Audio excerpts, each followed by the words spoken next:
So the most lied about thing on a motorcycle is this right here, the odometer. So many people swap this thing out and hide the actual mileage. Like this bike right here. This guy's claiming this bike has 4,500 miles and it is in really good condition. But if you take a look at the odometer, this is not the stock bolt for this odometer. And I've even seen the bolt not even there. Anytime you see that, that means the odometer was swapped. And the reason why people lie about that is to get more money out of it. Even if it's in good condition, like this bike right here, if it has high mileage, it's worth less money. And I actually offered this guy a price at 4K, which is pretty good considering it has 40K miles on it. And some people do swap the fairings just because they like the look. That I would say is a red flag to look a little bit harder, like this 750. Literally everything has been replaced on this, and this guy's claiming it has 8,000 miles. There's a good chance that it doesn't have that amount of miles. However, if you see a bike that's in good condition with higher mileage, it can still be a good motorcycle because these bikes can go for a really long time. I mean, I've seen F4Is with almost 100,000 miles on them. I've even seen the K5, K6s with almost 60K on them. However, 60,000 miles is a ton of miles. You should be getting that bike for a significantly lower price. That's why everyone swaps out the odometer, because when it gets to that 20, 30K or even more, it's worth significantly less money than a bike with 5 or 10 or 15,000 miles. So make sure you look and see if that odometer has been swapped. And another myth when it comes to these odometers, a lot of people online think this is an F1 light. This is actually an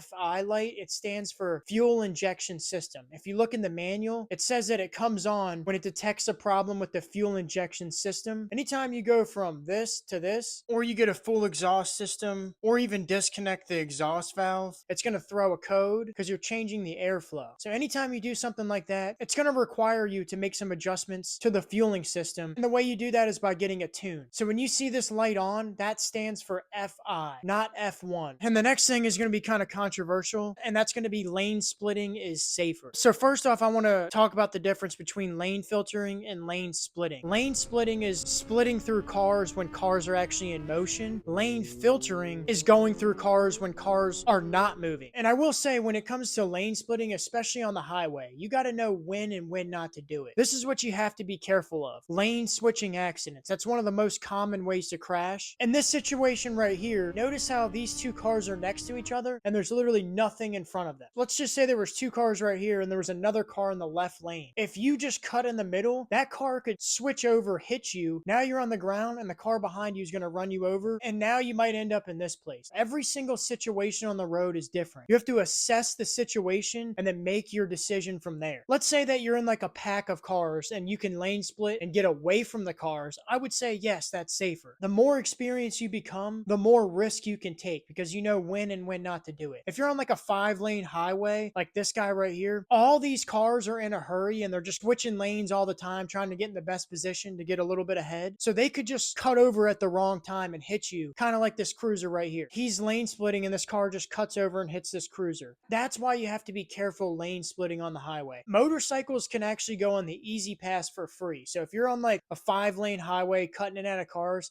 consider just going on the easy pass. Every single motorcycle is allowed to go on the easy pass for that reason. And a lot of people lane filter to cut to the front of the line, like at a stoplight. I said this years ago. Basically what happened is the light turned green and I just went to go turn left like I was supposed to, right? The person was trying to beat the light. They almost hit me, but I was able to get out of the way quick enough. Be careful cutting to the front of the line because someone's trying to beat that light. Where do a lot of motorcycle accidents happen? Through intersections. Why is that? Because you have cars coming multiple directions. Like in this situation right here. This is not the biker's fault. Someone ran the light. He got extremely lucky there was another car over there. If he got hit, his life would probably never be the same. That's why I'm pretty cautious on when and when I don't do that. The whole point of cutting in front of people, you don't want to be exposed from the back. Let's say you come up to a car and you have no one behind you. There's a possibility that that person coming up behind you might not stop and just ram you. That's why you see me lined up to the far right of the car. Just in case a car does come from behind me and isn't slowing down, I have an escape route. And if they do actually hit me, I won't get sandwiched between the car in front of me and behind me. And another thing you can do is flash your brake light to help capture the attention of the person behind you. In some situations, it is actually safer to filter. Like in this situation, I was actually going to turn right anyways, so it doesn't really make sense for me to just sit there when I can just cut off to the side. That way I'm not just sitting behind traffic and I can keep it moving and get to where I need to be. And the next thing that's a lie or a myth, a lot of people think that you can post yourself online breaking the law and get away with it. And if you notice, most of the people that speed excessively and do it all the time, they never show their face. Why is that? Because if they do, they're going to get arrested. A lot of people ask me if I know who Ghost Rider is. Yes, I know who that is. In his videos, you never hear his voice and he never shows his face because everything that he's posting can be used against him. If you show your face, post your speed, and have your channel linked to your identity, straight up, you're getting caught. Any real criminal never ever leaves a digital footprint. Even if you say it's AI generated or you were in a different country doing it, they'll literally sit and watch you and let you do it. And the reason why they do that is so they can build a case against you. So when it comes time to charge you and put you away, they got a strong case that you can't deny. And that guy that got arrested for posting that crash, he said he had to spend over 20 grand in lawyers just to keep fighting that. He actually stopped fighting it because of that. It just becomes a huge legal trouble that you want to avoid. Be very, very careful posting yourself speeding online. Probably not the best idea. And the next thing is motorcycling is expensive. I won't lie, it can be very, very expensive, but it can also be a pretty inexpensive experience. To me, a motorcycle is a bike, two wheels, brakes, and a throttle. That's all I need. This is the same thing for literally a fraction of the price. This bike is a great example of that. You can go buy a high-end leader bike for 20, 25, maybe even close to 30 grand. I could literally buy a 600, a 750, and a 1000 for less than the price of a brand new leader bike. Like, to me, this bike right here changed the way I look at bikes. Like, if I'm gonna buy a 600, it is for sure gonna be around 5 grand, no more than 5. Or like a 2-cylinder CC. A lot of people throughout the R7, they're like, that's the best bike for the money.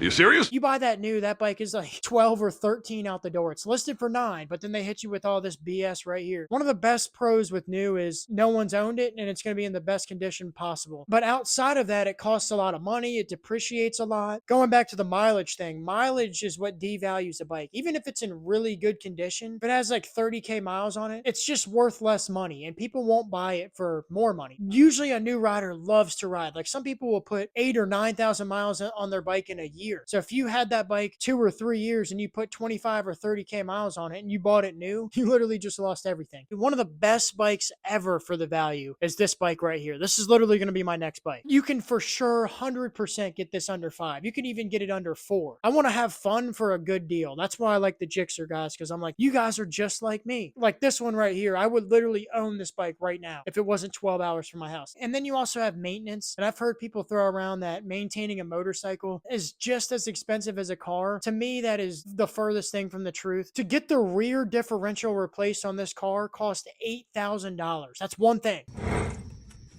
We ended up just rebuilding it ourselves because it was way too much money. But that's kind of what I mean. A car and a bike is completely different. However, you can spend a lot of money maintaining a bike if you take it in for every single little thing. That's why I say stay away from them dealerships. I was just talking about how insurance can be really, really expensive. The faster and more expensive it is, the more you're going to pay in insurance. I've seen people paying $300 or $400 just for insurance on a motorcycle, and that's per month. So depending on your driving record and what kind of bike you want, this can be a really expensive experience or this can be a cheap experience. But you can spend a lot of money. It kind of depends on the person. You could literally go buy a helmet for $1,200. You could go buy a full race suit. That's going to cost you $1,000, maybe a couple $1,000. But you don't have to do all of that. You can budget with all these things. I'm not saying cheap out on your gear, but you don't need the crazy highest expensive things. I personally like the suit. That's why I got it. After owning it for a while, I realized this is horrible to ride in when it's extremely hot outside. I'm literally dying on my bike. And the next thing is, you ever notice when you tell people you're getting a motorcycle, they always tell you about those other drivers? And I talked about this in my last video. If you look at the statistics with motorcycles, sport bike motorcycles crash more than any other motorcycle literally ever. Is that because of other drivers or is that because of the rider? I'm not going to lie, another driver can turn a good day into a bad day really quickly, but it's not as common as people say. If you know where you're at and you know when to ride, you're giving yourself a much better chance to not be hit by someone else. Let's say you're riding on a Sunday at like 9 a.m. There's going to be less people than like a Tuesday at 6 p.m. However, when you ride early in the morning or at dusk, you have to be careful for animals jumping out too. That's when they like to come out. And it's also more dangerous to ride at night, especially on the weekends, because that's when people like to go out and have fun. And there's a lot more drunk drivers that come out at night. And also you have poor visibility at night. So I'd say your chances of getting hit or having an accident could go up. So the time that you ride is also very important. When you ride in like rush hour traffic or you're speeding through through intersections. Those are areas where you have to know, hey, I got to slow up a little bit because a car could pull out in front of me and I could get hit. Even if it's their fault, I'm the one on a motorcycle and I'm going to be hurt much worse than they are. And that's the difference between an experienced rider and a new rider. And that's part of the reason why I say to stay off sport bikes. They're actually quite easy to ride, and that's kind of the problem with it. You hop on it and you get confident in like a week or two. You create all these bad habits by just speeding everywhere you go. It's so easy to speed on a sport bike. Work on developing good habits before you just hop on one. And the last thing is the loud exhaust. Kind of shooting myself in the foot with this one because I said in the past, loud pipes don't save lives, and I still believe they're not going to save your life, but I do think they make a difference. A lot of people argue that, oh, the exhaust is going behind you. If you ever rode next to a Harley, there's no way that you're not going to hear that thing coming up. I don't care what direction it's facing. The saying is, if they can hear you, they can see you. Loud exhaust can make your presence known, but it's not something that you should solely rely on is a loud pipe. The way to do that is more with lane positioning, standing out, wearing reflective gear, but an exhaust can also make you stand out. It's not going to save your life, but it definitely could get someone's attention, especially on like this 600 right here. This bike literally screams, and when I ride it, I can tell that people notice my presence, which is a good thing on a motorcycle. For example, I was in my car late at night, and there was a Harley car lengths behind me, and I had no idea he was there, but I heard the exhaust because it was so loud and noticed his presence, and it made me think of this. I was like, oh my goodness, that thing is extremely loud. That's why they say if you can hear him, you can see him. And I've also had a CBR fly by me on the highway. First thing I said was, I didn't even see him. Now, I can't say that if he had an exhaust, I would have saw him for sure, but it's possible that I might have seen him if I could have heard him. And sport bikes are really quiet, especially if the exhausts are not modified. So does it make a difference? It definitely could, but what's more important is lane positioning, how you ride, and just making your presence known.